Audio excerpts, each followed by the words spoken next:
दोस्तों आज हम बात करेंगे 5G के बारे में कि 5G क्या है, 5G फ्रीक्वेंसी और 5G बैंड्स क्या है। लेकिन मैं आपका टाइम वेस्ट ये बताकर नहीं करूंगा कि 5G से क्या क्या होने वाला है, क्योंकि हम यहाँ पॉइंट की बात करेंगे कि अगर आपका कोई नया स्मार्टफोन खरीदने का प्लान है और आपकी प्रायोरिटी में 5G है तो वो कौन सी चीज़ें हैं जो आपको ध्यान में रखनी है कोई भी नया स्मार्टफोन खरीदने से पहले। क्योंकि इंडिया में कोई भी ब्रांड आपको ट्रू 5G फ़ोन नहीं दे रहा और सारे के सारे चीटिंग कर रहे हैं। वो इसलिए क्योंकि 5G, 4G या फिर 3G तीनों ही अलग अलग फ्रीक्वेंसीज़ पर काम करते हैं। तो क्या है ये 5G फ्रीक्वेंसी जो कि डिफरेंट है 4G या 3G से, तो आज हम इसमें यही देखेंगे कि 5G फ्रीक्वेंसी क्या है। और बात करें 5G फ्रीक्वेंसी की तो 5G फ्रीक्वेंसी दो अलग अलग फ्रीक्वेंसीज़ पर काम करता है जो 5G टेक्नोलॉजी है, जिसमें पहली जो फ्रीक्वेंसी है वो है मिलीमीटर वेव जो कि 24 गीगाहर्ट्ज़ से ऊपर काम करती है और जो दूसरी है सब 6 गीगाहर्ट्ज़ जो 6 गीगाहर्ट्ज़ से नीचे काम करती है। चलिए देखते हैं कि ये जो 5G बैंड्स हैं और जो 5G टेक्नोलॉजी है, जो फ्रीक्वेंसी है वो 4G से कैसे डिफरेंट है। टेक्निकली बात करें जो 4G है वो 2 से 3 गीगाहर्ट्ज़ फ्रीक्वेंसी पे काम करता है, वहीं जो ट्रू 5G है वो 24 से 54 गीगाहर्ट्ज़ या फिर उससे ज़्यादा फ्रीक्वेंसी पर काम करता है।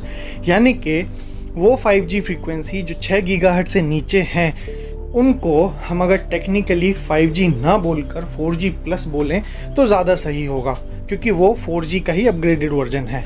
लेकिन अब बात आती है कि यहाँ पर जो आज स्मार्टफोन ब्रांड्स हैं वो चीटिंग कैसे कर रहे हैं, तो चलिए ये देखते हैं।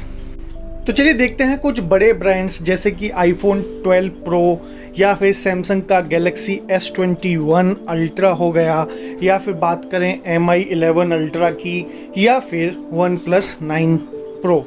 इन सब में ही आप नेटवर्क सेक्शन में इनकी ऑफिशियल वेबसाइट पर अगर आप जाके देखेंगे तो आपको यहाँ पर कुछ 5G के बैंड्स दिखेंगे, लेकिन इनमें से एक भी ट्रू 5G बैंड नहीं है जो इंडिया में ये यूज़ कर रहे हैं।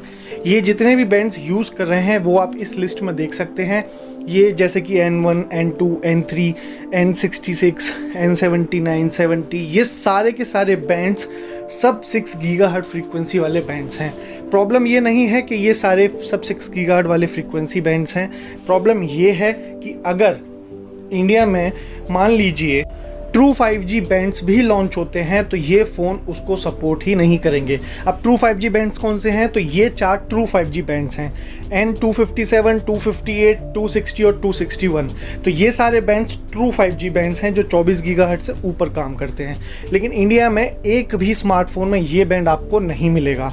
अब प्रॉब्लम की बात ये है कि एप्पल हो गया, चाहे आपका सैमसंग हो गया, MI या OnePlus, ये सारे के सारे जितने भी ब्रांड्स हैं ये चारों बैंड्स जो ट्रू 5G बैंड्स हैं ये बाहर की कंट्रीज़ जो कि US, यूरोप, वहाँ पर इनको यूज़ करते हैं। यानी ये चारों बैंड्स में से 2 बैंड 3 बैंड कोई न कोई यूज़ कर रहे हैं वहाँ पर।